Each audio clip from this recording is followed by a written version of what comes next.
Então, antes de começar, eu quero pedir a direção de Deus. Gostaria que você abaixasse sua cabeça, fechasse seus olhos, nós vamos orar. Senhor Deus, o Senhor é o Deus de toda a verdade. E o Senhor tem as respostas, não todas as respostas que queremos, mas certamente o Senhor tem todas as respostas que precisamos. E humildemente eu te peço, Senhor, que o Senhor permita que eu possa ser um instrumento teu para trazer algumas respostas para essas pessoas essa noite. Peço a bênção do Senhor Jesus, do seu Santo Espírito sobre nós, ó Pai. Em nome de Jesus que eu oro. Amém. Bom, fazendo aí então um breve resumo do que eu vou falar é o seguinte. Primeiro, então, o título, da palestra é Depressão sobre a ótica cristã. Então, primeiramente, eu vou conceituar para vocês o que é depressão no sentido técnico, científico da palavra. No segundo, eu vou explicar o que seria então ter uma ótica cristã da depressão. Depois disso, eu vou falar sobre como então a gente deve, baseado nisso, encarar a depressão. Se cristão pode ficar deprimido, se pode ou não tomar remédio e se deve ou não fazer psicoterapia. E por fim ainda vou trazer a resposta à seguinte pergunta. Então qual é a proposta, qual é a resposta cristã para a depressão? Ok? Então existe um critério que já vem sendo aperfeiçoado, que tem um código da psiquiatria que se chama DSM, que é um código de doenças mentais, que vai definir o que é depressão. Então, esse código vem sendo refeito, reavaliado. Isso que eu vou trazer aqui para vocês é de 2017, que é a última edição. Então, ele fala que a pessoa tem que ter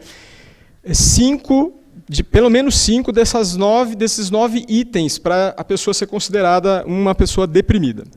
Então ela tem que ter humor deprimido na maior parte do dia, quase todos os dias, indicado por um relato subjetivo. Ela se sente triste, vazia, sem esperança, ou também pode ser pela observação de outra pessoa nota isso nela.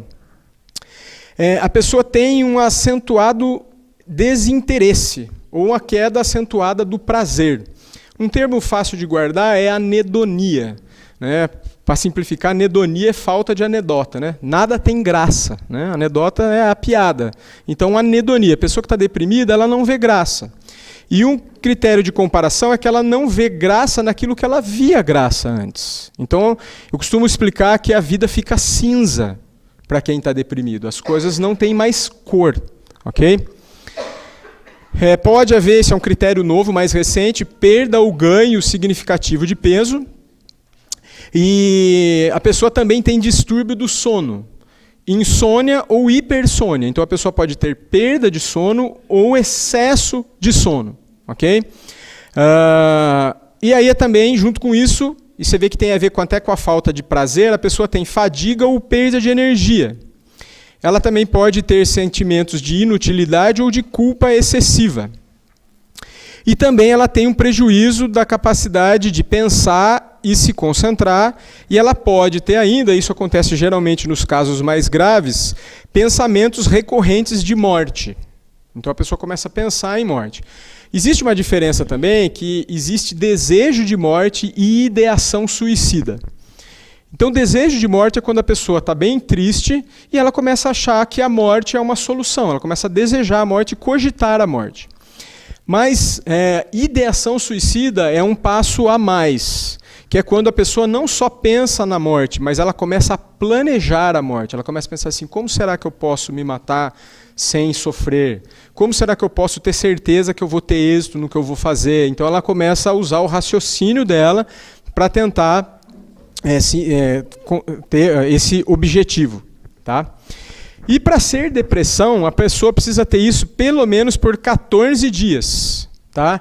Então, quem está deprimido, para a gente, como médico, considerar que a pessoa está deprimida, ela tem que ter isso 5 desses 9 itens que eu falei para vocês por pelo menos 14 dias. Então, uma pessoa que está angustiada por alguns dias, por um problema, por uma situação, por 3 dias, por 5 dias, ela não está deprimida, ela só está angustiada, ela está triste por algo que aconteceu com ela.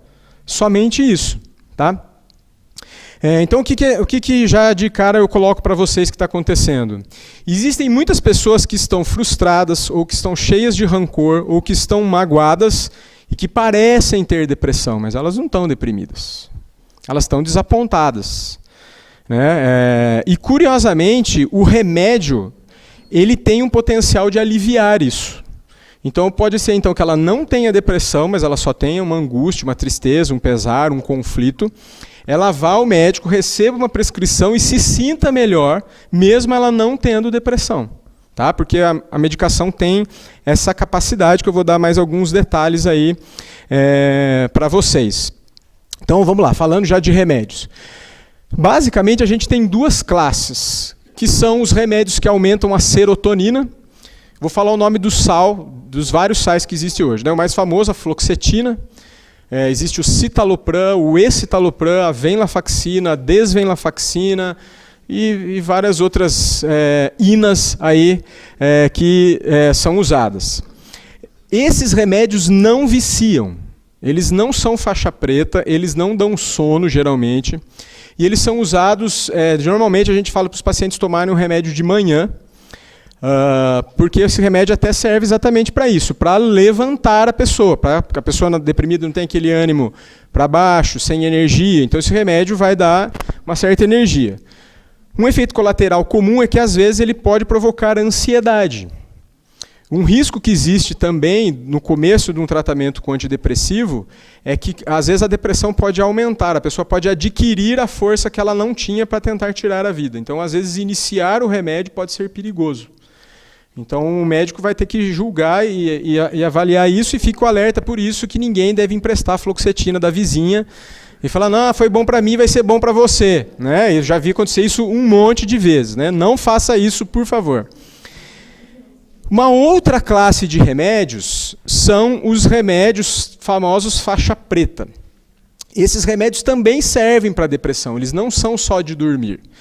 O mais famoso deles, que é o Rivotril, um outro bem famoso deles, que é o diazepam, eles também têm uma ação antidepressiva, eles também servem para dormir, mas particularmente o Rivotril e o diazepam, eles têm uma característica interessante, é que eles duram aproximadamente 24, 30 horas no corpo.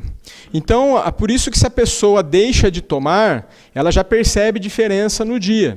Porque o remédio sai do sangue, cai o nível e a pessoa percebe a ansiedade ou a angústia aumentar. É verdade, sim, que esses remédios faixa preta têm potencial de viciar, mas normalmente o que eu vejo na minha experiência clínica é que as pessoas estão mais psiquicamente dependentes do que fisicamente dependentes. Normalmente, para ficar dependente de clonazepam, que é o nome do sal do Rivotril, ou de diazepam, a pessoa precisa tomar 3, 4, 6 comprimidos por dia para ficar dependente mesmo. Né? Então, boa parte dos pacientes que tomam um à noite, na verdade, eles não estão viciados. Geralmente, eles estão muito mais confortáveis e desejosos de continuar a ter esse sono de altíssima qualidade, que não é real, né? Porque é um sono de doping, vamos dizer assim, do que realmente viciado no remédio. Uma outra característica que é problema dos faixa preta também é que o faixa preta, com o tempo, ele perde o efeito. Então é comum que a pessoa vá precisando de doses maiores. E isso sim é um sinal de vício. Eu tomava tanto e agora não consigo mais, eu preciso tomar uma dose maior porque não faz mais o mesmo efeito.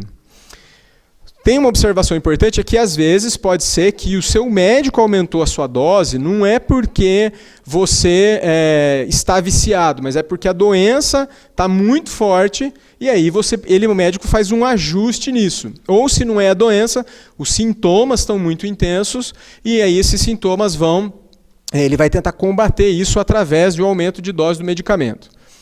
Os remédios que são faixa vermelha, que são esses que aumentam a serotonina, eles não viciam. Porém, uma coisa também que causa muita confusão, então eu quero aproveitar para explicar para vocês, é o seguinte. Esses remédios têm uma coisa que chama síndrome de retirada. Então o que é? Se a pessoa faz uma interrupção abrupta do remédio, ela passa mal. Ela tem dor de cabeça, ela tem tontura, ela tem náusea, ela pode ter tremedeira, palpitações, sintomas físicos. Porque a serotonina, na verdade, ela não age só no nosso cérebro. A serotonina ela age também no nosso intestino, em outros lugares do corpo. Então, isso aí chama síndrome de retirada, por quê? Porque esse remédio, você não vai precisar de doses maiores, ele não perde o efeito com o passar do tempo, então ele não tem as características de vício. E esse mal-estar da interrupção é uma característica farmacológica, uma característica do remédio, não é um sinal de vício. Tá? Então, é legal, acho que saber isso, porque as pessoas têm muita preocupação, né? Todo mundo que às vezes passa lá no consultório pergunta, mas isso vicia? Né? Então, os remédios que não têm a tarjinha preta, eles não viciam. Mas como é um remédio que mexe muito, né, com o sistema nervoso, pode mexer com o comportamento da pessoa, por isso que esses remédios são rigidamente controlados, tem retenção de receita, para que não haja abuso do medicamento. Contar um pouquinho de história para vocês. No início do século XIX, ou seja, isso lá em 1800 e pouquinho, a neurologia e a psiquiatria eram uma ciência só. Ela era um ramo da medicina, que existiam outros termos para isso, mas eles estavam unidos. O que começou a acontecer? Com o passar do tempo, eles começaram a ver, os médicos, que... Bom, vamos lá. Primeiro, não existia radiografia, não existia tomografia, não existia eletroencefalografia. Então, qual que era um dos melhores e os mais usados jeitos de um médico saber o que aconteceu com o paciente? Era poder examinar o corpo dele depois que ele morresse. E o que se notou? Que várias pessoas tinham alterações de comportamento, mas a hora que você abria o crânio dela e olhava, não tinha nada de alterado. Era um cérebro absolutamente normal, igual a de uma pessoa que não tinha doenças. E existiam as outras pessoas assim, o cara teve um AVC, daí a hora que ele morria, abria lá, via que tinha um pedaço do cérebro que estava morto. O cara tinha Parkinson, aí a hora que abria, via lá que tinha uma parte central do cérebro que estava diferente. A pessoa tinha um problema na perna, via que então, o que eles notavam? Que as doenças neurológicas, que hoje a gente chama de neurológicas, eram doenças que tinham uma alteração no cérebro da necrópsia. E as doenças que não tinham...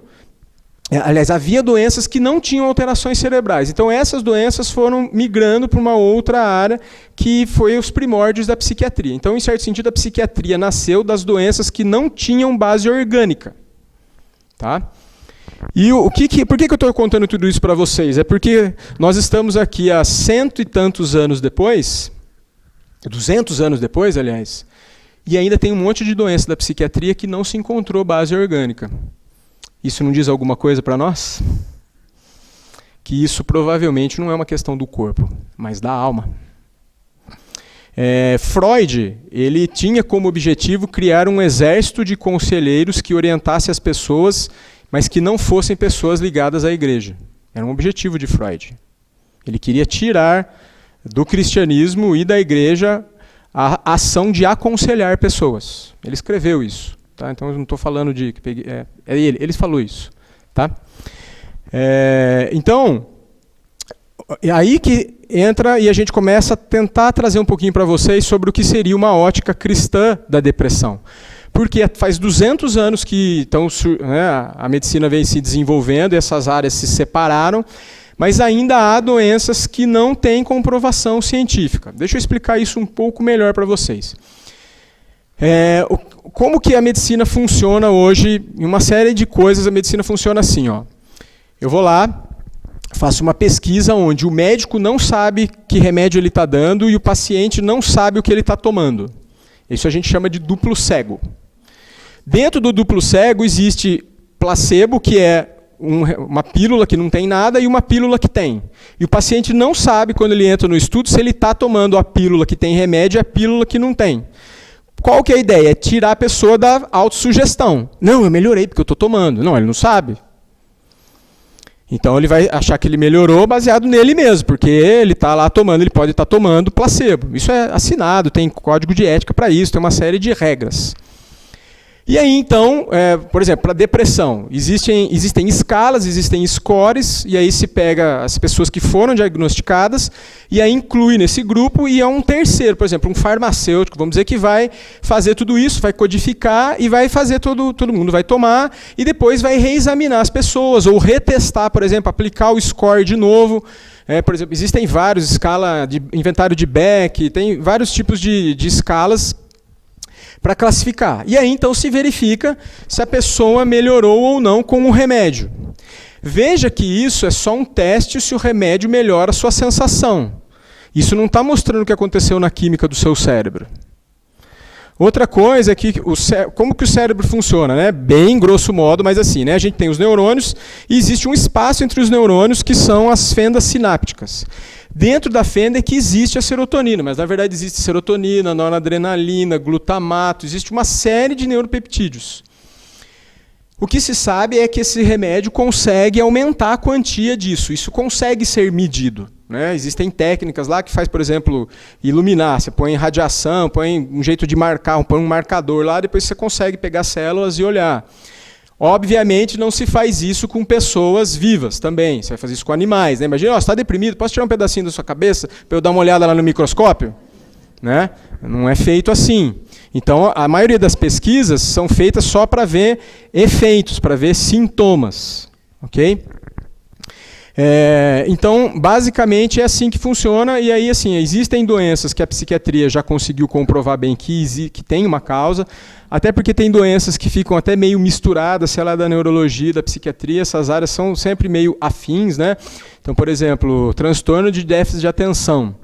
Acredita-se que tem mesmo uma base neurológica para isso, que haja diferenças. Esquizofrenia, né, existe alterações, mas as evidências para depressão, para ansiedade, para toque, são bem fracas, no ponto de vista de explicar o mecanismo mesmo, de ter uma comprovação. Há pessoas que questionam isso. Né?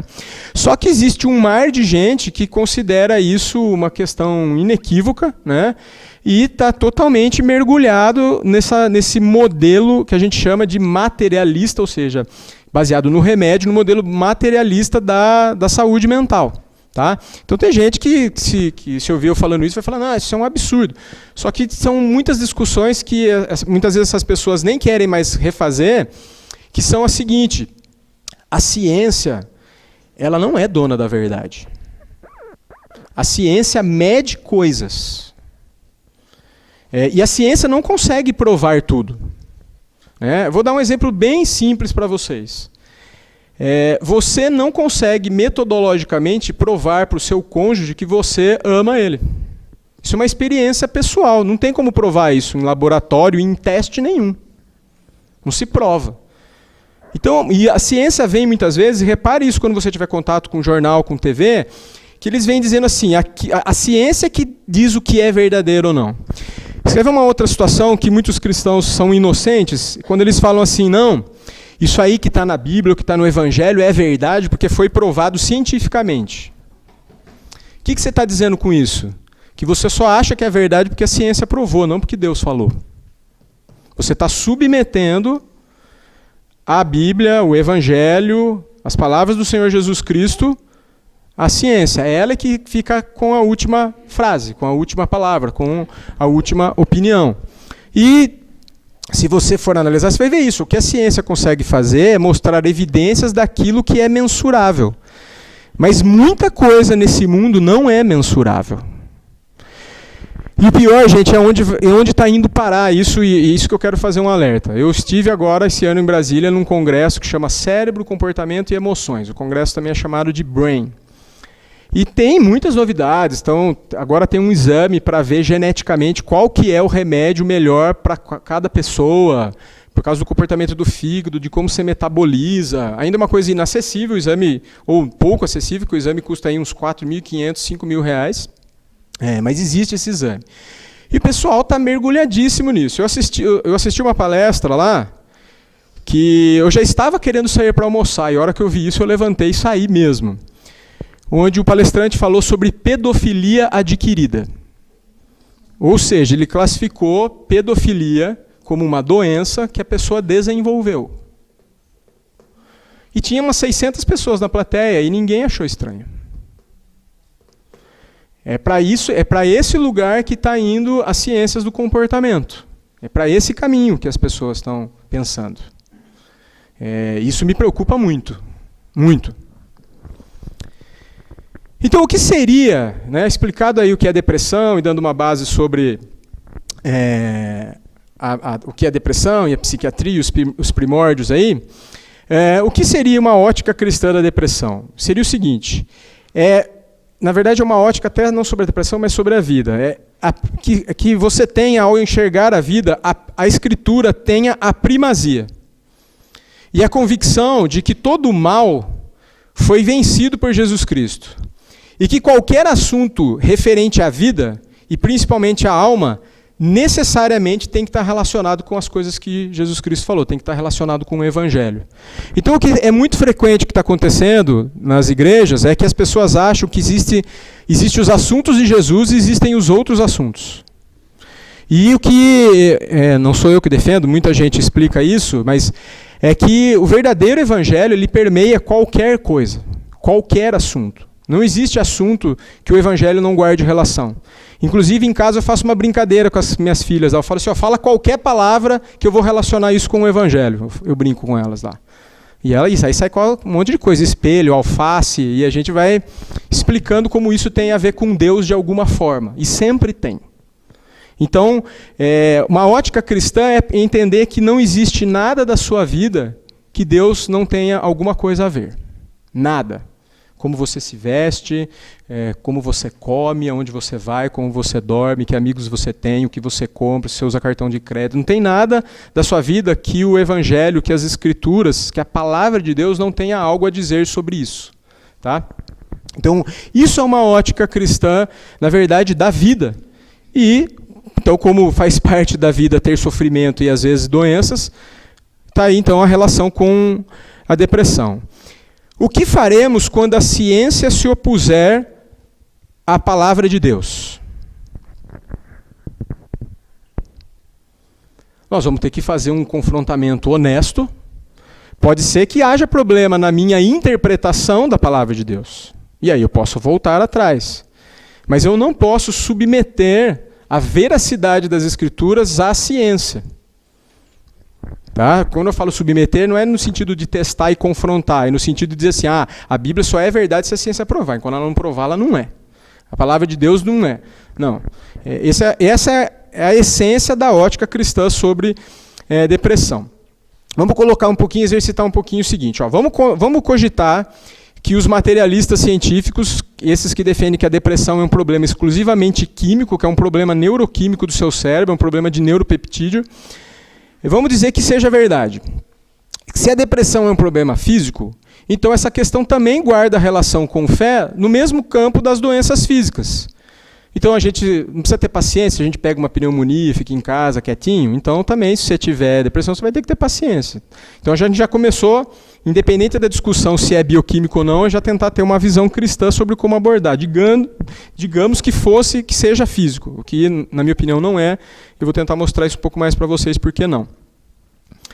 Então a gente tem que dar a mesma atenção, a gente precisaria dar apoio para essas pessoas, compreender essas pessoas, porque se ela sofre de um distúrbio do cérebro que atrapalha o seu comportamento, então ela precisa mais ainda da nossa misericórdia, do nosso carinho, da nossa compreensão, da mesma forma que a gente tem com alguém que está com Alzheimer, de alguém que está com Parkinson, de alguém que teve um AVC e que está aplégico, não consegue mexer um dos membros. Então, vamos já primeiro começar a ter esse olhar. Então não cabe, se é físico, então cabe a nossa compreensão e a nossa paciência. Agora vem meu argumento, trazendo mais ainda para a cosmovisão cristã. Como pode uma doença afetar o meu prazer, os meus afetos, inibir ou opor-se ao fruto do Espírito? A Bíblia diz que o fruto do Espírito é alegria, paz, benignidade, bondade, fidelidade, mansidão e domínio próprio. Aí começa o confronto. Porque se o Espírito Santo pode produzir isso na vida de um cristão devoto, mas existe uma doença que bloqueia isso, não é estranho que haja uma doença que impeça o que Deus anunciou que faria?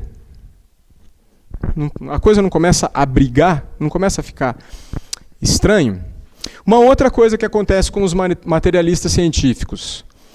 Para um materialista científico, para um psiquiatra moderno, um psicólogo bem moderno, não existe alma. Só existe cérebro. Você não tem alma? Você é só um corpo mesmo? Sabe uma outra coisa que a ciência não explicou ainda? Onde está a sua consciência? Tanto é que isso é um dilema dos evolucionistas também, porque eles não conseguem explicar como surge a consciência. Porque é uma coisa tão, entre aspas, evoluída que eles não conseguem explicar como chegou lá. E é a consciência que nos faz ser imagem de Deus. Nós somos seres éticos. Nós nascemos com isso. Existe uma ética universal. Roubar é errado em qualquer lugar do planeta. Você não vai achar, achei uma ilha que o pessoal acha super legal roubar. Todo mundo lá tem direito de roubar e é homenageado. Não tem. Não tem isso. Então, como a Bíblia chama a nossa alma? Existem mais de 300 referências a coração. Quando a Bíblia fala de coração, ela está falando da nossa alma. A alma é a sua parte imaterial. Ok? O seu pensamento, ele tem caminhos no cérebro. Mas o que a Escritura ensina é que tudo o que você é antecede o seu cérebro. Esse é o conceito de coração. O coração é a fonte da vida. Provérbios 4, 23. De tudo que se deve guardar, guarda o teu coração, porque dele procedem as fontes da vida. O que quer dizer isso? Que é o seguinte, quer ver um nó? O que começa primeiro? A vontade ou o pensamento? Então, isso é uma briga enorme. Você pensa para depois desejar, ou porque você desejou, você pensou? O que a Escritura ensina é que essas duas coisas surgem lá na sua alma. O seu desejo, o seu pensamento e o seu sentimento, eles brotam da sua alma. E uma frase que eu acho super legal é que quando o coração se manifesta, ele deixa pegadas no cérebro. Mas não começou lá no cérebro. Essa frase não é minha, bem que podia ser, mas não é minha não. Essa frase é do Ed Welch, que é um cara que escreveu um livro que chama Culpar o Cérebro, que ele nesse livro ele trabalha exclusivamente essa questão de mostrar como o problema, como tem um monte de doença que não é do cérebro. Ele vai falar quais são e quais não são. E depressão ele considera que não é um problema do cérebro. Só que o seu cérebro deixa marcas. Vou falar mais um pouquinho de coração. Provérbios 20, verso 5 fala assim, como águas profundas são os propósitos do coração do homem, mas o homem de inteligência sabe descobri-los.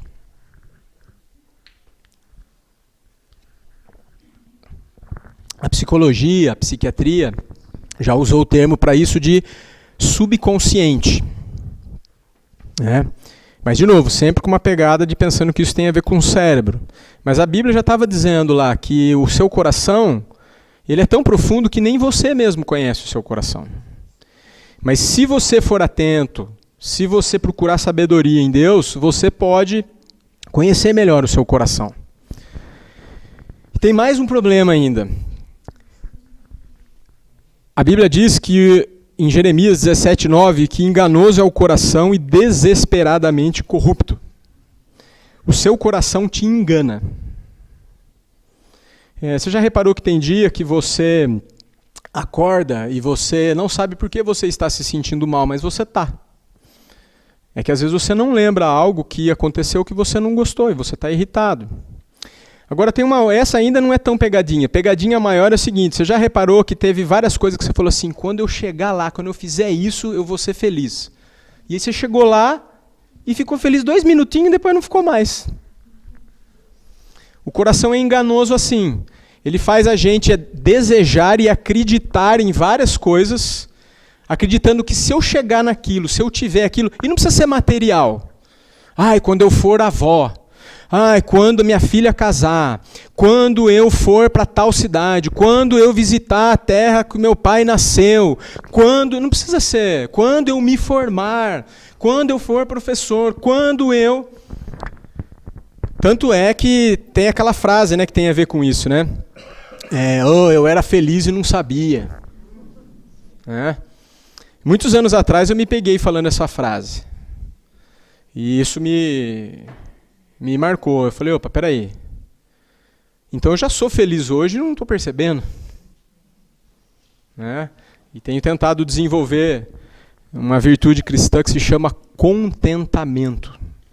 Uma ordem que o apóstolo Paulo nos dá lá na carta de Filipenses, que ele, estando preso, ordena que as pessoas se alegrem. Né? Ele não fala assim, ó, se rolar, fique alegre. Não, ele fala, alegrem-se no Senhor. Alegrem-se no Senhor. Né? Ele fala isso várias vezes lá numa carta tão curtinha de 4 capítulos. Uma outra coisa muito importante que você precisa entender é que pecado não é uma coisa que você faz, é uma condição que nós estamos. Esse é um equívoco muito grande também que a cristandade tem. É que as pessoas acham que pecado é assim, quebrei a regra, eu pequei. A Bíblia ensina que o pecado contaminou tudo. Se você for lá para Gênesis, logo depois que houve a queda, Deus fala assim, agora Eva, você vai ter nenê em meio à dor. Agora, Adão, do suor do teu rosto você vai colher o fruto da terra. É por isso que trabalho tem essa mistura de alegria e ódio. Ou pelo menos de alegria e frustração. Não é? Todo mundo se identificou? Tem dia que é sensacional. Puxa, que legal, hoje fiz tal coisa, deu certo, ajudei não sei quem, foi sensacional. Tem dia que você volta, mas deu tudo errado, não consegui, fulano falou não sei o quê. Né? Ou estou, cansado fisicamente, detonado, que eu não consigo fazer mais nada que eu precisava fazer ainda hoje, porque consumiu toda a minha energia. Do suor do teu rosto. Então o pecado, ele é uma condição. O pecado, quando ele entrou no mundo, através da desobediência dos nossos pais, sim, eu acredito em Adão e Eva e estou pronto para debater com quem quiser. Acredito sim. Tá? Quando ele entrou no mundo, o que ele fez? Ele corrompeu, ele contaminou tudo. Ele contaminou a natureza, ele contaminou os relacionamentos, ele contaminou os desejos, ele contaminou os pensamentos, ele contaminou a comunicação. Quantas vezes, acho que todo mundo aqui já teve essa experiência de ter ferido alguém sem querer. Porque falou uma coisa que na hora errada, ou até mesmo porque se expressou mal. E depois você não consegue falar, não, mas não era isso que eu queria dizer, e foi, saiu. Então, é importante que vocês entendam isso. O pecado, ele é uma condição. Existe, esse mundo está corrompido. No sentido dele não ter mais a sua origem, dele não ter mais a sua perfeição. Ele está abaixo do padrão com que ele foi criado. Ele está destituído da glória primeira que ele tinha. Essa é a ideia. Por que eu estou dizendo isso? Ora, se nós estamos num mundo corrompido, se nós estamos num mundo onde as relações foram afetadas, os desejos foram afetados, os pensamentos foram afetados, então nesse mundo há espaço para tristeza, pesar, angústia, luta, sofrimento e dor. Então quando a gente ouve o termo depressão, a gente não deveria supor, isso aqui também são palavras do Ed Welch, a gente não deve supor que a gente entende o que essa pessoa tem. A gente não deve ser precipitado assim. Por outro lado, dar um nome e poder identificar outras pessoas pode ser útil. Puxa, eu tenho depressão, você também. Nossa, eu sei um pouco o que você tem então, que acho que a gente tem a mesma coisa. Então, isso pode classificar, categorizar, pode ser útil até mesmo no sentido de identificação, de relacionamentos e etc. E é um alívio ter uma palavra para poder expressar as suas experiências. Temos que levar em conta que o corpo e a alma são uma unidade e estão interagindo o tempo todo. Isso é uma outra coisa também que a gente precisa resgatar, que isso foi se perdendo, talvez exatamente pelo fato das ciências comportamentais, das ciências modernas, negarem a existência da alma. Então esse pensamento que eu vou falar agora tem sumido. Mas olha só como o corpo e a alma estão interagindo o tempo inteiro. O que acontece com você de manhã quando você tem uma noite mal dormida? Como você acorda? Você acorda feliz? Não. Mas e quando você dorme gostoso? Aí você não tem nada, nenhum compromisso no outro dia. É uma beleza. Não é? Você acorda e fala, ai, que bom. O que acontece? Você fica muito tempo sem comer, você fica com fome. Você vai ficando irritado. Né? E o que acontece quando você vai na casa de alguém e você come uma comida muito gostosa? Não dá uma alegria? Né? Esse é um exemplo simples de como o corpo e a alma estão se interagindo o tempo todo. né? Então isso não está no seu cérebro, isso está na sua alma, isso passa pelo seu cérebro. Essa é a cosmovisão cristã, essa é a opinião cristã, que essas sensações que você tem, elas interagem com os seus cérebros, ela passa pelo seu cérebro, mas ela não nasce no seu cérebro, ela nasce na sua alma, no seu coração. Se você tiver, hoje existe muito Bíblia eletrônica, tal. Põe lá, faz um teste no seu aplicativo, escreve lá coração na sua Bíblia e põe lá para pesquisar Antigo e Novo Testamento. Você vai ver quantas referências aparecem à palavra coração. São mais de 300 vezes esse termo aparece.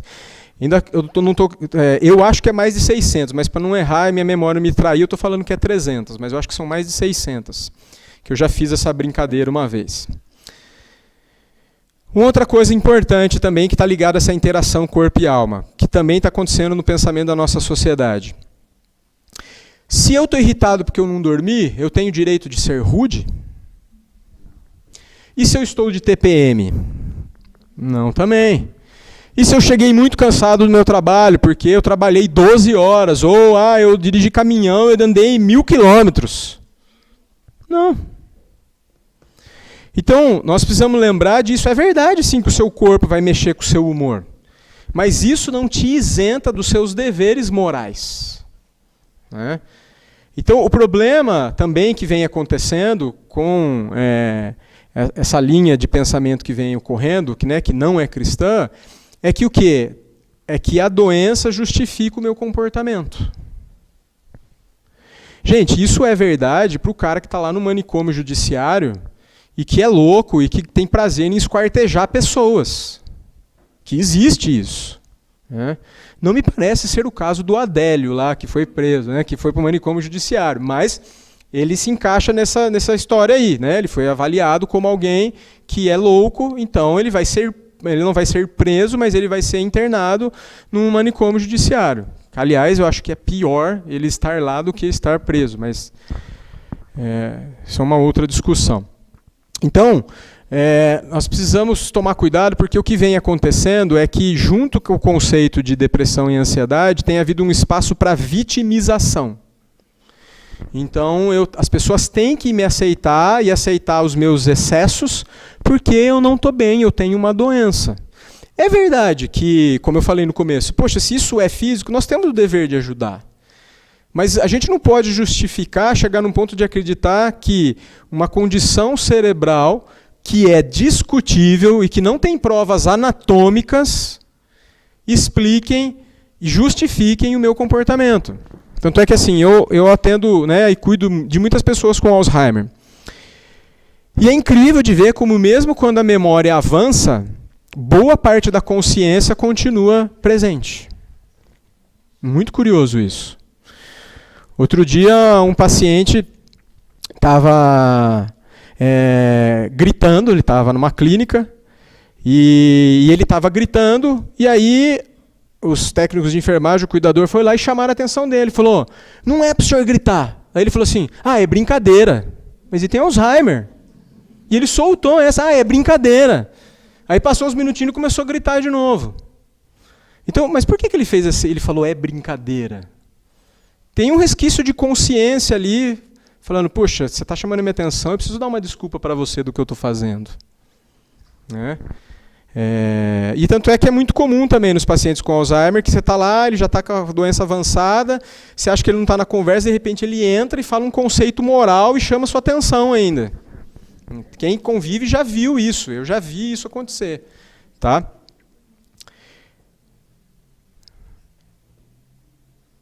Então, trouxe aí a base para entender que a gente não pode ver isso de forma separada e que nós temos alma e que o cérebro é só um caminho, mas o cérebro não é a fonte da vontade, a fonte do ser, do pensamento, mas as Escrituras ensinam que a fonte do pensamento, do sentimento e das vontades é o coração, é isso que a Escritura ensina. Um outro problema que está acontecendo também é a cultura. Daí não tanto só a parte científica, mas a própria cultura tem atrapalhado a gente lidar com a questão aí da depressão. O que tem acontecido é que a cultura pós-moderna, aí, o pensamento vigente, ele tá num nível que ele está tentando negar a realidade. Então, por exemplo, as pessoas ensinam que o sentido da vida é ser feliz, que o sofrimento deve ser evitado a qualquer custo, o que paradoxalmente já causa bastante sofrimento. Né? Porque quando eu tento ser feliz a qualquer custo e sofro para ser feliz, eu sou mais infeliz ainda e sofro mais ainda. Né? E a gente sabe que, eu espero que você não tenha dúvida disso, mas já dizia o Frejá lá no Barão Vermelho que a felicidade é um estado imaginário. Se cria um conceito de felicidade que é intangível. E as pessoas ficam procurando isso. E não chega lá nunca. Né? E o que está acontecendo também é que a gente vive num mundo onde as pessoas têm muito dó de si mesmo, as pessoas ficam buscando alívio o tempo todo. Então você se alivia com comida, você se alivia com Netflix, você se alivia com WhatsApp, você se alivia com passeio, daí pode ficando sofisticado, você se alivia com viagens para os Estados Unidos, viagem para não sei para onde, e vai aliviando, se alivia no instituto de beleza, se alivia na academia, e as pessoas vão... Você pode fazer todas essas coisas, mas não para se aliviar, não é bom. Você vai precisar de mais e mais e mais e mais, e não vai achar o que você está procurando.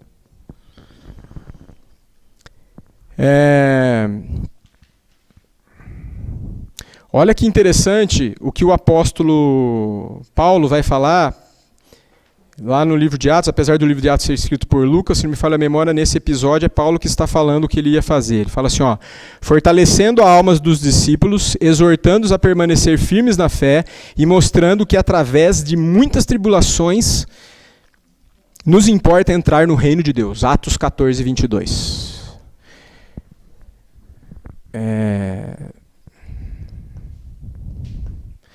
Eu vou falar uma expressão um pouco grosseira, mas eu acho que vai ajudar você a memorizar. Se ferrar faz parte da vida. Tá? Por favor, saia daqui com isso. Se ferrar faz parte da vida. Eu costumo dizer assim, se você não sofreu, ou você sofreu, ou você está sofrendo, ou você vai sofrer. Lamento te dizer isso nessa noite, mas é verdade. Ou você já sofreu, ou você está sofrendo, ou você vai sofrer. E isso volta na justificativa que eu dei tempos atrás, porque é um mundo caído. Para de fugir, não tem aonde fugir, não tem aonde. Qualquer lugar que você for, vai haver sofrimento também. Pare de fugir do sofrimento. Aceite, encare o sofrimento. E o Evangelho de Jesus tem várias orientações, direções para você fazer isso, e principalmente ele dá um poder que você não tem, para que você possa vencer o sofrimento de uma forma sobrenatural. Esse é o Evangelho de Jesus Cristo. Olha só uma outra coisa que, para os mais ligados aí às Escrituras, todo mundo sabe lá o Salmo 3,5 e o Salmo 4,8 de Davi, que fala assim, deito e logo durmo, porque o Senhor me faz repousar tranquilo. Mas sabe o que está escrito no Salmo 6, verso 6? Estou cansado de tanto gemer, todas as noites faço nadar o meu leito, de minhas lágrimas o alago. O mesmo Davi que alguns dias deitou e dormiu, passou noites chorando a ponto de alagar, lógico que é uma linguagem poética, mas chorou copiosamente, chorou de molhar o lençol todo. Então, o que tem acontecido, que é uma influência da cultura errônea no pensamento dos cristãos, é de que o Evangelho vai fazer você ter a vida mar de rosas. Quando, na verdade, essas duas coisas fazem parte da sua vida. Que bom que você tem a experiência de chegar tranquilo e falar, ai, Senhor, obrigado por esse dia, cuida de mim, eu estou com um problema tal, mas eu coloco nas tuas mãos e eu vou me entregar porque eu não tenho o que fazer mesmo, e pá, dorme. Só que vai ter dia que você precisa pensar sobre isso, aquela dor é intensa, você precisa falar com Deus, você precisa ler, você precisa encontrar uma resposta, você precisa chorar aquilo. Isso faz parte da vida. Eu já citei um pouco, mas uma outra coisa que tem atrapalhado o entendimento, uma visão cristã da depressão, é o seguinte. Isso, na verdade, é um subtítulo do tema da cultura, eu já até adiantei um pouquinho, mas as pessoas hoje elas estão desanimadas porque elas não têm o dinheiro que elas gostariam de ter, porque elas não são famosas, porque elas não são chiques, porque elas não são reconhecidas, porque e depois também elas consideram coisas boas como necessidade. Então, se eu não casar, não tem como ser feliz. Se eu não tiver filho, não posso ser feliz. Se eu não tiver emprego na área que eu estudei, não posso ser feliz. Isso não é verdade.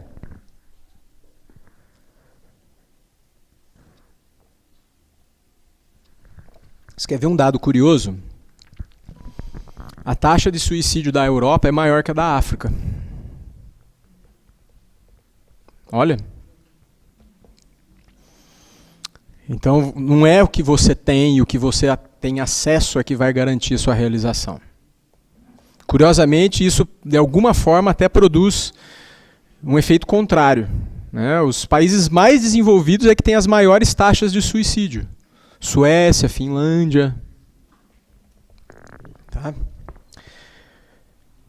Então, depois de tudo isso, eu pergunto, né? Então, como encararemos a depressão? Então, primeiro de tudo, quero que você lembre que fique claro que estar deprimido é diferente de estar sofrendo.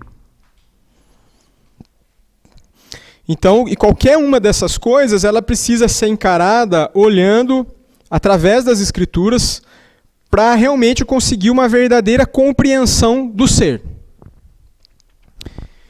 Quem é a pessoa que melhor te conhece?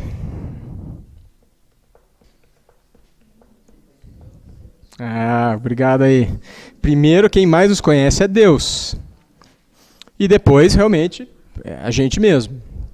Agora, uma outra coisa. Quem é a pessoa que você mais ouve?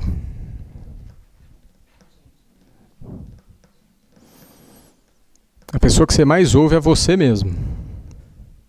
E eu te pergunto, o que você tem falado para você? Fale para você o que Deus tem para te falar. É bem melhor. Pare de falar para você as coisas do seu coração desesperadamente corrupto. E ouça a voz de Deus através da Escritura. O salmista, ele faz isso. Ele fala consigo mesmo. Salmo 42:5. Por que estás abatido, ó minha alma? Por que te perturbas dentro de mim? Aí ele vem com a resposta do Senhor. Espere em Deus, pois ainda o louvarei. Ele é meu auxílio e meu Deus. Você pode e deve olhar para si mesmo e falar consigo mesmo. E na verdade você já faz isso. Intuitivamente. Mas o que você tem falado para você mesmo? Gente, de forma nenhuma eu estou defendendo aqui a versão também da linguística aí que está famosa aí do coaching. Se você falar coisas positivas para você, as coisas vão começar a dar certo para você. Não, não é essa a ideia. A ideia é que existe alguém que te conhece. E existe alguém que te criou. E existe alguém que sabe por que está acontecendo toda essa bagunça aqui. E que um dia prometeu que ele vai encerrar essa bagunça. Que tal ouvir o Criador que conhece o manual? Mas isso não é uma tarefa simples. Exige dedicação, esforço, disciplina, persistência, humildade. Tomar remédios. Né? Então, como eu estou respondendo aí, como encararemos a depressão? Tomar remédios. Podemos tomar remédios? Com certeza. Mesmo até que o diagnóstico esteja equivocado. Eu não vejo problema que uma pessoa que não tem depressão, mas está em grande angústia, tome um remédio por um tempo. Porque isso pode trazer algum tipo de alívio, é um recurso que está disponível. O problema, aí cai de novo na mesma categoria que eu falei lá atrás, quando a pessoa põe toda a esperança dela nisso. Quando ela busca alívio nisso, daí ela quer mais remédio, e mais sessões, e mais conversas, e mais.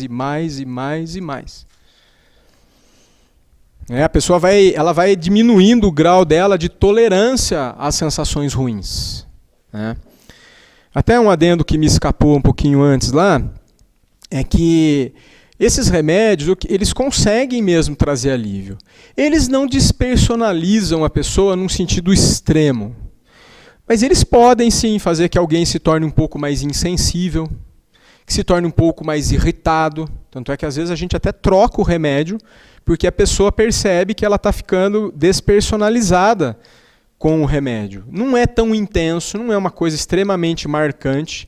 Tanto é que os efeitos de benefício são muito mais marcantes, que as pessoas que estão, né, que convivem com quem está tomando remédio falam, nossa, você melhorou com esse remédio. Né? Ou até dá aquela provocadinha, né? O dia que a pessoa está meio mal-humorada, fala, você tomou seu remédio hoje?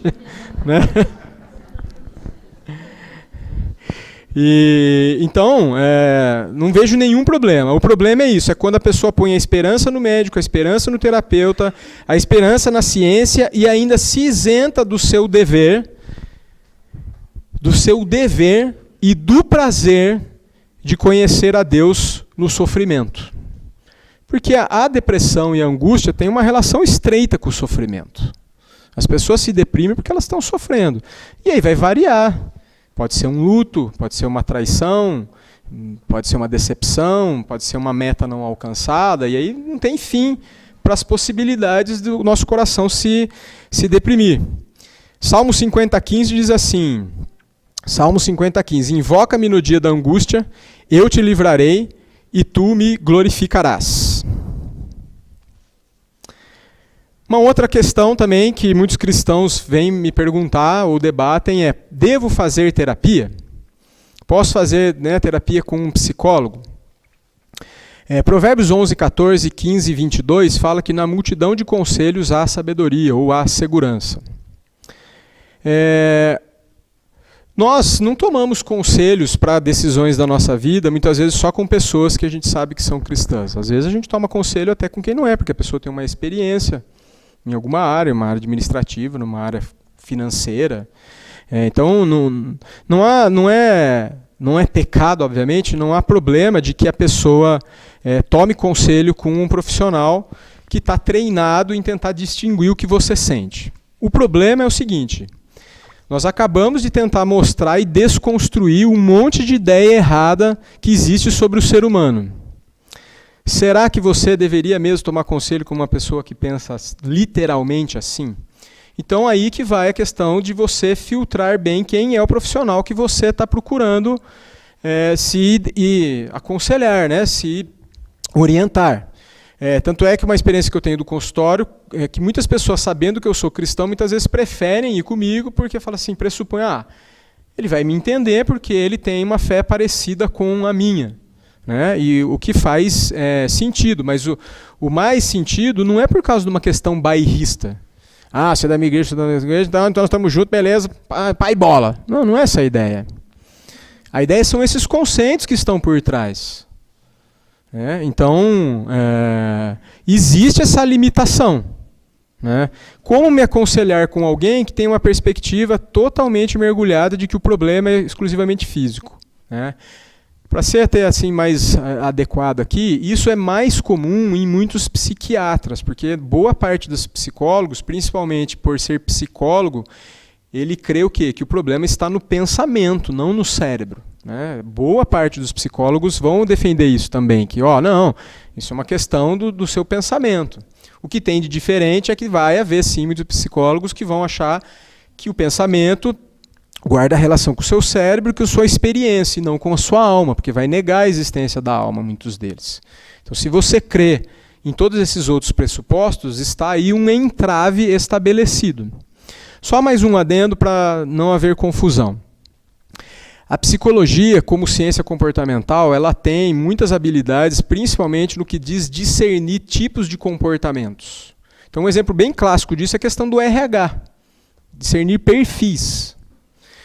O que eu considero questionável do ponto de vista cristão é quando a psicologia se propõe a ser terapêutica. Por quê? Não porque ela não seja eficaz, mas ela não vai conseguir levar a pessoa ao problema mais fundo, que é o do coração. Até porque ela nem considera que exista essa estrutura. Não sei se vocês conseguiram me entender. Né? A gente tem um outro autor, depois eu vou falar o pessoal aí que eu estou seguindo, que eu estou lendo, tal, que ele fala que qualquer sistema de terapia, qualquer sistema terapêutico, né, qualquer sistema de tratamento que não envolva arrependimento, ou seja, eu reconhecer aonde eu errei, onde eu fui incrédulo, onde eu estou desejando coisas de um jeito errado, desejando demais. Qualquer sistema que não envolva arrependimento só rearranja os desejos, os ídolos, de forma que funcionem melhor. Então o cara vai lá, o terapeuta fala assim, larga dele, ele não merece você. Daí você larga e se sente melhor. Mas será que isso era o que você devia ter feito? Será que isso era o que Deus queria? Né? Eu estou dando um exemplo bem grosseiro. Mas muitas vezes é isso que acontece. E por isso que esse autor, que é o David Powlison, ele não fala assim, os psicólogos, ele fala sistemas de terapia. Pode ser qualquer coisa, pode ser acupuntura, pode ser um psiquiatra, pode ser um clínico, pode ser um médico de família, pode até mesmo ser um pastor ou um padre, que se ele te aconselhar sobre um problema da sua vida pessoal e não levar você a perceber onde é a sua parte que você está errando, ele só está reorganizando os seus desejos de forma que faça você sentir alívio. Mas ele não tratou o seu coração. A sua alma vai continuar corrompida naquela matéria. Esse aí assim, é a veia da cosmovisão cristã sobre problemas emocionais. Essa é a veia do negócio. Mas quando a gente diz, então, que problemas emocionais têm a ver com pecado, perceba que não tem a ver com pecado nesse sentido. Porque você fez tal coisa, daí agora, então, você não se comportou bem, o chinelinho de Deus está lá, vai bater no seu popô. Né? Não é essa a ideia. É a ideia do quê? De que está tudo quebrado pelo pecado. Então você vai interpretar errado, você vai sentir errado, você vai ter expectativa errada, você vai ter tolerância pequena, e assim vai. E aí é que entra a Escritura, e eu vou explicar melhor agora, como que ela faria isso.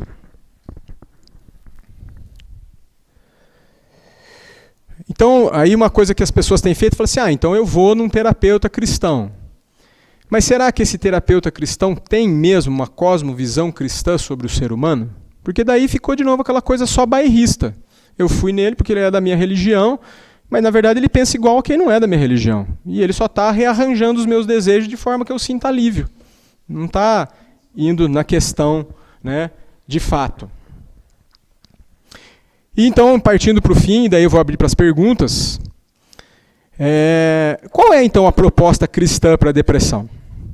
Eu vou responder de fora para dentro, do menos importante para o mais importante, do mais fácil para o menos fácil.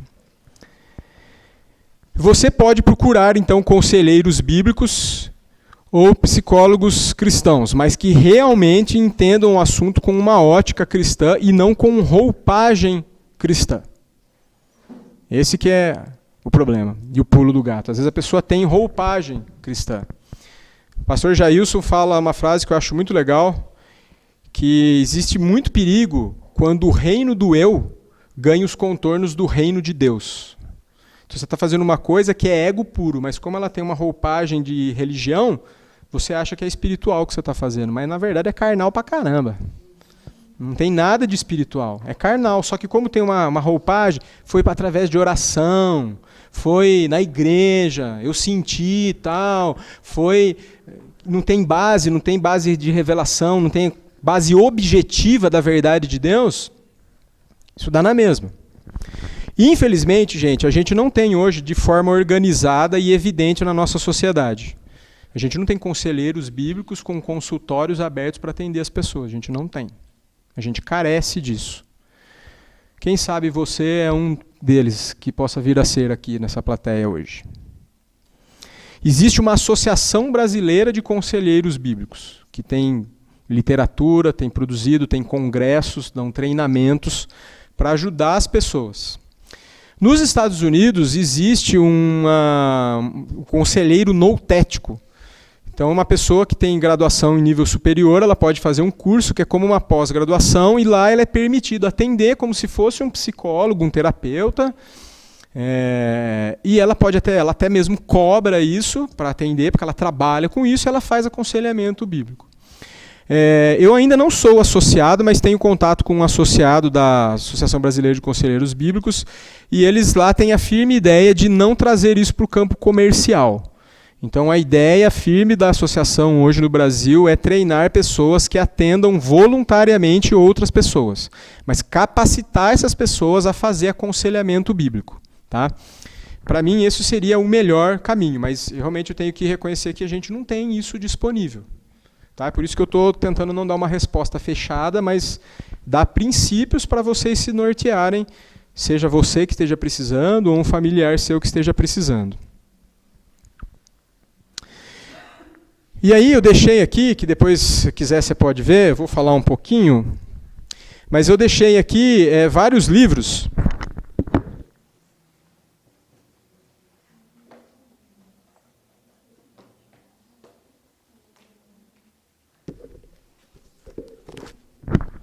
Não está à venda e eu não empresto. Tá? Então, por exemplo, esse aqui é um livro da editora Fiel, A Depressão de Spurgeon. Spurgeon foi um grande pregador que teve muita angústia, passou por situação muito triste no ministério dele, uma catástrofe aconteceu num culto na igreja dele. Então aqui, não vou contar só para você ficar curioso saber qual foi a catástrofe. É interessante. Um livro antigo dos primórdios da Fundação para Aconselhamento Bíblico que existe lá nos Estados Unidos, que é o Jay Adams, Autoestima, uma Perspectiva Bíblica. Que esse é um outro conceito também, que ninguém sofre de baixa estima. Todos nós sofremos de hiperestima. Tá? É aquele esquema lá da música também, do Traje a Rigor. Eu me amo, eu me amo, eu me amo, não posso mais viver sem mim. Né? Aqui já é uma editora que chama Peregrino. Esse aqui também é um médico, Descrições e Prescrições, uma perspectiva bíblica sobre os diagnósticos e medicamentos psiquiátricos. A editora Cultura Cristã também tem muitos bons livros, como As Pessoas Mudam, que é um livro de aconselhamento bíblico para ajudar você a mudar. Isso aqui também é bem prático, que saiu da editora Fiel, são box de aconselhamento bíblico. Então eles são mini livrinhos, sobre um monte de assunto, e tanto coisa que até tem alguma base neurológica, como lidar com o autismo, como lidar com quem abortou, eu fiz aborto, e agora? Então são guias bem práticos, são bem pequenininhos, baratinho, né? Você não precisa comprar o box inteiro, você pode comprar o livrinho individual. Depois eu vou deixar aqui para você olhar, ver direitinho, tomar nota, fotografar se você quiser, e assim vai. A gente tem também uma editora de São Paulo que se chama Nutra. Se você quer escrever Nutra no Google, a primeira coisa que vai aparecer são eles, porque eu fiz esse teste antes de vir para cá. Você põe Nutra, vai estar escrito lá, Nutra Publicações. Eles têm também farta literatura sobre aconselhamento, na verdade eles traduzem muito livros desse pessoal lá, dessa que chama CCF, que é uma fundação para a educação em aconselhamento cristão. Tá? Que boa parte desses livros são traduzidos desses caras. Essa fundação ela já tem mais ou menos uns 40 anos, então não é uma novidade, um trabalho de amadores que começou ano passado. Para vocês terem uma ideia, eles têm um journal, que é como se fosse um jornal científico, que faz 30 anos que eles publicam o journal. Tem assunto, só que lá está tudo em inglês. Né? Então quem tiver facilidade, ccf.com, né? ccf.com. Né? Ou você pode ir atrás aí da Nutra, da Cultura Cristã, da Editora Fiel, nessa área aí de aconselhamento bíblico. Então, fechando de fora para dentro, o principal mesmo para você poder lutar contra a depressão, para poder ajudar quem está deprimido, ou para lutar com as suas questões da sua alma, é você buscar ser um cristão de verdade. Se encher do conhecimento de Jesus Cristo, buscar a sua presença, a sua verdade em suas palavras. E olha que interessante, o famoso sermão de Jesus, que é o Sermão da Montanha, ele começa falando do quê? De felicidade. Olha que curioso. Ele começa falando bem-aventurados. Só que o que é interessante, você pode procurar lá também, no site, se você colocar lá, qual a cara da sua alegria, tá meio longo, quem quiser achar vai ter que anotar, Ipa Limeira, né? Qual a cara da sua alegria é uma série de exposições bíblicas sobre as bem-aventuranças. É uma pregação para cada bem-aventurança. Se você puser no YouTube lá, qual a cara da sua alegria? Porque, na verdade, Jesus, e eu não vou, obviamente, explicar isso aqui, Jesus vem dar um outro conceito de felicidade. As bem-aventuranças é mostrar, Jesus está dizendo assim, ó, você precisa ter outra perspectiva do que é ser feliz. E aí eu vou dar só uma palhinha para você, esperando que você se desperte. A primeira bem-aventurança é, bem-aventurados os humildes de espírito. O humilde de espírito não é aquela pessoa humilde, simplória, que aceita tudo. Não, não é isso. O humilde de espírito é aquele que submete a sua vontade à vontade de Deus. É por isso que deles é o reino dos céus. Isso é ser humilde de espírito, é você curvar o seu espírito ao espírito de Deus. Isso é ser humilde de espírito. Adianto uma outra coisa. Se você leu a bem-aventurança e ficou tentando identificar qual é você, não é isso, não é horóscopo, não é essa a ideia. E outra coisa, nenhuma bem-aventurança é uma virtude natural que você já tem. As bem-aventuranças são frutos que surgem na vida daquele que realmente se tornou discípulo de Jesus Cristo. E por isso que essa é a primeira bem-aventurança, porque na verdade ela é condição para você se tornar cristão. Ninguém anda com Jesus sem primeiro abaixar a cabeça para ele.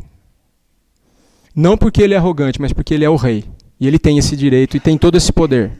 Ninguém chega lá na sala do trono do rei e fala, vim bater um papo com o senhor, o que você faz primeiro? Você prostra. Então, bem-aventurados os humildes de espírito, porque deles é o reino. Na segunda, bem-aventurados os que choram, porque serão consolados. Jesus não está falando assim, então você está triste, mas vai passar, filha, fica firme. Né? Não é essa a ideia. Sabe o que é isso? É que depois que você se humilha diante de Jesus, sabe o que você vai notar? Você vai notar o seu pecado. E aí você vai chorar. É isso que ele está falando. Depois, aí sim, porque você chora os seus pecados, certeza que você vai ser consolado. Porque às vezes do seu sofrimento você não é. Mas se você chorar pelos seus pecados, certamente você vai ser consolado, porque a Escritura tem toda a promessa, todo o perdão, toda a explicação e todo o consolo para quem chora os seus pecados. Depois ele vem e traz um desafio maior ainda. Bem-aventurados os mansos, porque herdarão a terra.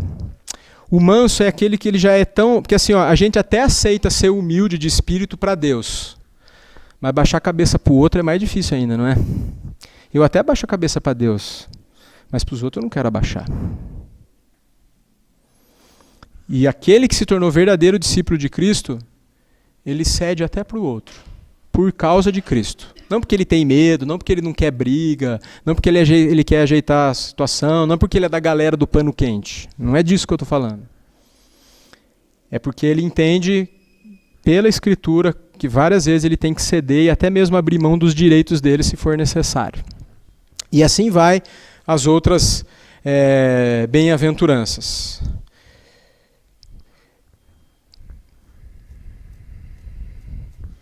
Eu quero fechar só lembrando a vocês também que o que é essa vida se não o prenúncio da outra? Essa vida é uma passagem. Você inevitavelmente está caminhando para a morte. Só que, na verdade, a morte não é o fim. É o começo do seu destino. Então, a minha resposta sobre a depressão é que existe depressão endógena por alguma doença, existe depressão que talvez a gente ainda não sabe explicar bem, que a medicina não comprovou bem, existe. Mas eu me atrevo a dizer que boa parte das depressões não são depressões. São frustrações, são inconformações, autocomiseração, excesso de dó de si mesmo. Mas nós devemos amar essas pessoas, mesmo que elas também estejam fazendo essas coisas que a gente acha que não é bom. Isso não muda o nosso dever para com elas. Mas o recado principal que eu queria dar era isso, era despertar as pessoas para que tentem enxergar isso de uma outra forma e para que vejam que existem muitos equívocos nas afirmações que estão sendo feitas sobre o ser humano e que muitos desses equívocos são anticristãos e quem é de Deus, quem é do povo de Deus, não pode engolir essas coisas inocentemente e sem perceber. Então, o meu objetivo nessa noite é somente despertar. Eu sei que não dá para você entender tudo, guardar tudo, mas se você ficar com a pulga atrás da orelha, eu já estou contente. Não é um caminho fácil, não é rápido, mas é eficaz e dura para sempre. Aí eu abro para perguntas aí agora, se alguém quiser. Eu acho que a gente poderia pelo menos ficar aí mais uns 15 minutinhos, que eu não quero cansá-los muito. Eu comecei, era 15 para as 8, agora são 9 horas. Então já falei bastante, mas eu posso responder alguma pergunta caso alguém queira fazer uso aí desse tempo.